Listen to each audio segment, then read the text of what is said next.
तो चलिए बच्चा लोग शुरू करते हैं क्वाड्रेटिक इक्वेशन का टाइप 2 का ना सी क्वेश्चन, यानी कि तीसरे टाइप का क्वेश्चन जो है ना, जो कि टाइप 1 पे आ रहा है। ठीक है ना, तीसरा एग्जांपल ले रहे हैं या फिर तीसरा क्वेश्चन को ले रहे हैं। ठीक है, और ये हमारा जो है ना इस मोटर बोट से लास्ट क्वेश्चन होगा।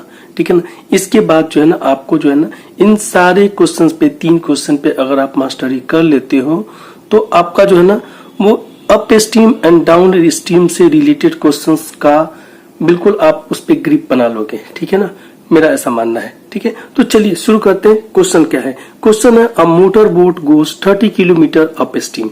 अब motor boat goes 30 kilometer up stream and 44 kilometer down stream in 10 hours।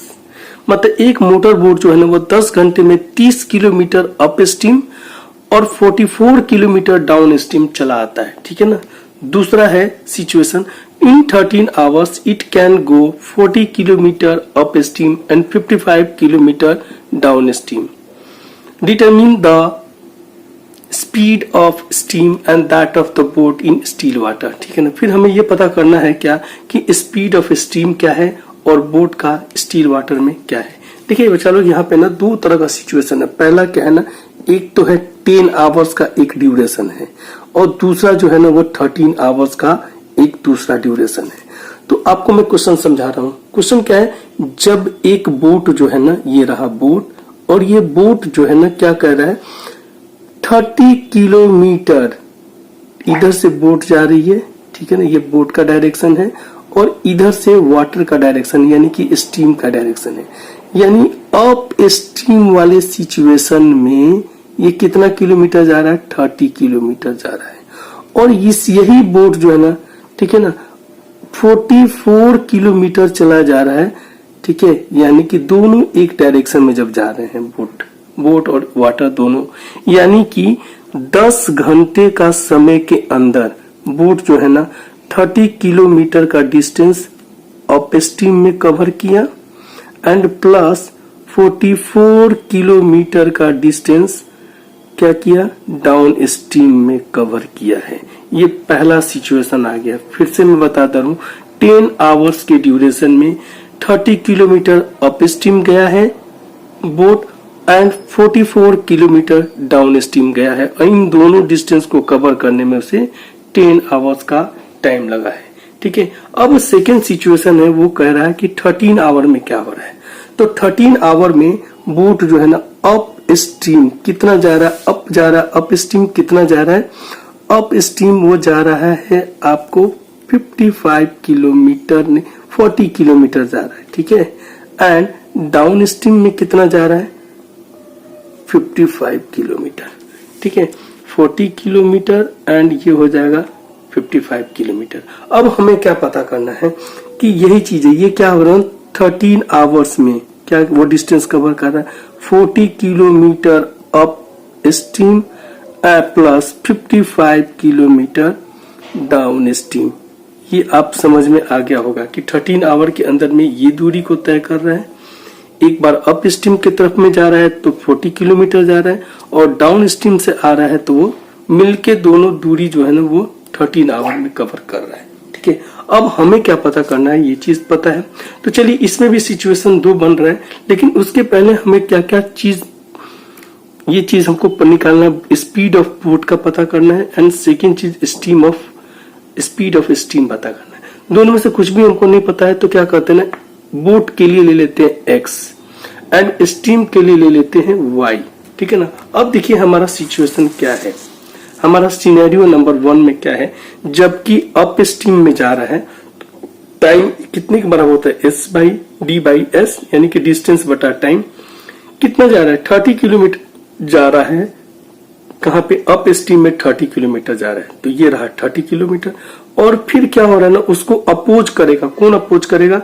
उसको जो है ना अप स्ट्रीम में वाटर उसको अपोज करेगा। अगर ये इधर जा रहा है बोट और वाटर इस साइड में अगर फ्लो हो रहा है तो उसको जो है ना अपोज करेगा। ठीक है ना, तो इसीलिए क्या हो गया ना, ये मेरा स्पीड कितने के बराबर हो जाएगा? स्पीड हो जाएगा x minus y upstream के समय में।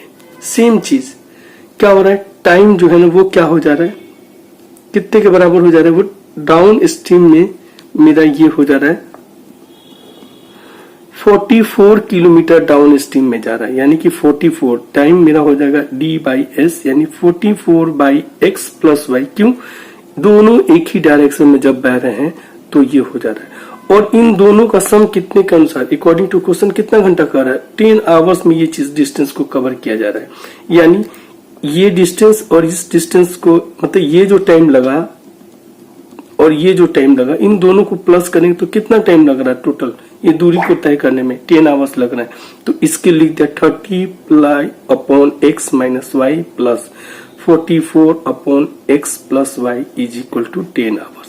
ठीक है, अब आते हैं सेकेंड सिचुएशन पे। सेकेंड सिचुएशन में क्या आ रहा है ना, 40 किलोमीटर, देखिए यहाँ पे ये 40 किलोमीटर क्या हो रहा है ना, अप स्ट्रीम जा रहा है। तो 40 किलोमीटर यानी कि डी मेरा 40 किलोमीटर हो जा रहा है, और क्या हो जा रहा है, एक्स माइनस वाई, यानी कि अप स्ट्रीम में है तो यानी कि ये अपोज करेगा, तो अपोज करे तो एक्स माइनस वाई कर देते हैं।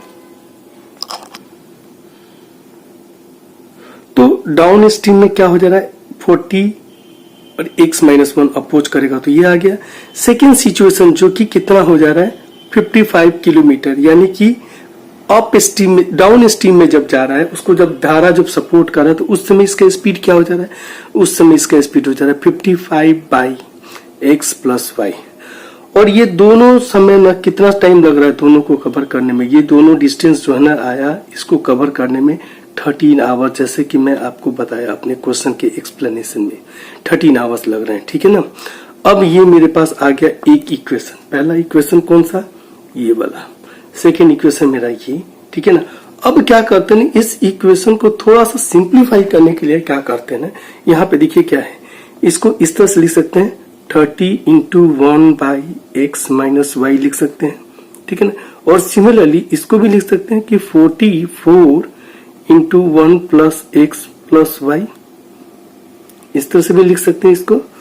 तो यहाँ क्या करते हैं ना, सिर्फ कैलकुलेशन को सिंप्लीफाई करने के लिए क्या कर रहे हैं, 1 बाई एक्स, यानी कि ये 1 बाई एक्स माइनस वाई को ए मान लेते हैं। ठीक है, और 1 बाई एक्स प्लस वाई को बी मान लेते हैं। सेम चीज हमें यहां भी मिल जाएगा। इससे फायदा ये होगा कि x माइनस 1 यहाँ के लिए भी मेरा a हो जाएगा और इसके लिए भी मेरा b हो जाएगा। ठीक है, तो अब इसको क्या करते हैं, इसको रिप्लेस कर देते हैं किससे, a से। जब हम a से रिप्लेस करते हैं तो 130 into 1 by x minus y ना लिख के हम इसको लिख सकते हैं 30a लिख सकते हैं। तो वही लिख दिया 30a यहाँ पे, एंड प्लस 44 एक बाई एक्स प्लस वाई ना लिख के इसको 44b कर दिया, एंड इज इक्वल टू 10। ये 10 जो है ना 10 हो गया, यहाँ पे लिख दिया 10। ठीक है ना, अब इसको क्या करते हैं ना, इसको सिंप्लीफाई करते हैं। यहां तक मेरा एक इक्वेशन बन गया। ठीक है, अब जो है ना इस साइड में आते हैं तो वैसे ही क्या होगा, 40 ए हो जाएगा ये वाला, इतना कि 1 बाई एक्स माइनस 1 की जगह पे ए लिख दिया, प्लस 55b यानी कि 1 बाई एक्स प्लस वाई की जगह पे बी लिख दिया, जैसा कि हम लोगों ने यहाँ पे एज्यूम करा है। ठीक है, इस तरह से। तो ये हो गया। अब ये इक्वेशन कितने के बराबर हो जा रहा है, मेरा हो जाए 40a plus 55b is equal to 13। ठीक है, तो अब ये ना इक्वेशन 1 और इक्वेशन 2 को क्या करते हैं, यहाँ लाते हैं। ठीक है, अब जो है मेरा इनको क्या करते हैं यहाँ पे, अब देखिए यहाँ पे 30 है, यहाँ पे 40 है, तो इसमें एक काम करते हैं, इसमें 4 से मल्टीप्लाई कर देते हैं और इसमें 3 से मल्टीप्लाई करते हैं, ताकि वो हमारा एलिमिनेशन मेथड को यूज कर सके। अब इतना करते हैं, 4 से मल्टीप्लाई करेंगे तो ये हो जाएगा मेरा 120, ये हो जाएगा मेरा 1 प्लस 6b, ये 120a plus 176b is equal to 40। Then ये हो जाएगा मेरा 120a plus 165b is equal to 39। ठीक है, अब जो है ना इसको सिंप्लीफाई करते हैं तो एलिमिनेशन मेथड से ये और ये जो है ना कैंसिल आउट हो जाएगा। अब यहाँ क्या आएगा, यहाँ आएगा, इसको करते हैं तो इसको सॉल्व करते थे, ये मेरे पास आ जा रहा है 11b इज इक्वल टू 1, यानी b का वैल्यू कितने के बराबर हो जा रहा है, 1/11 के बराबर हो रहा है। ठीक है ना, अब ये b का वैल्यू जो है ना, जब मेरे पास एक बार b का वैल्यू आ गया तो किसी भी इक्वेशन में, इस इक्वेशन में चाहे तो मर्जी है या इसमें, हम लोग b का वैल्यू रख के ए का वैल्यू निकाल लेते हैं। तो चलिए इसको पिक करते हैं, ठीक है ना। और यहाँ पे क्या करते हैं, बी के जगह पे 1/11, ये 44b इंटू 1/11 कर दिया। यहाँ से ये कैंसिल आउट, ठीक है। और इस तरह से जब हम इसको सिंप्लीफाई करते हैं, यानी कि 30a इज इक्वल टू 10 - 4, इसीलिए a कितने के बराबर हो जाएगा, a इज इक्वल टू 1/30, यानी कि 6/30, यानी कि 1/5 आ जा रहा है। ये आ गया मेरा, ये मेरा आ जाएगा 1/5, ठीक है ना। अब मुझे पता चल चुका क्या हो गया, मेरा a का वैल्यू कितना आ गया, a का वैल्यू आ गया 1/5 और b का वैल्यू कितना आ गया 1/5। a का वैल्यू आ गया मेरा, यहाँ पे a का वैल्यू आ गया, b का वैल्यू आ जा रहा 1/11 एंड a का वैल्यू 1/5 आ गया, ठीक है। अब जो है ना, इसको क्या करते हैं, अब देखिए क्या होता है कि हमने a को कितने के बराबर माना है, a हमारा जो है ना, देखिए a 1/x - y के बराबर है और b मेरा कितने के बराबर है, 1/x + y के बराबर है। तो 1/x इक्वल टू ये, अब इसका वैल्यू मुझे पता चल कितने के बराबर है, 1/5 के बराबर है, ठीक है ना। अब यहां से ना इसको लिखते हैं और इसको इक्वेट कर देते हैं a से, क्योंकि ये इतना को हमने a माना है। तो 1/x - y is equal to a equal to कितना हो जाएगा 1/5, 1/5 लिख दिया। इसको जो है ना क्रॉस मल्टीप्लीकेशन जब करते हैं तो ये मेरा x - y is equal to 5 के बराबर हो जाएगा। और सिमिलरली 1/x + y को b माना है, यहाँ पे देखिए 1/x + y is equal to b, तो इसको 1/x + y is equal to b। अब b मेरे लिए कितना है 1/11, ठीक है ना, 1/11। अब इसको क्रॉस मल्टीप्लिकेशन, इसका भी क्रॉस मल्टीप्लिकेशन करते हैं तो क्या हो जाए x + y is equal to 11।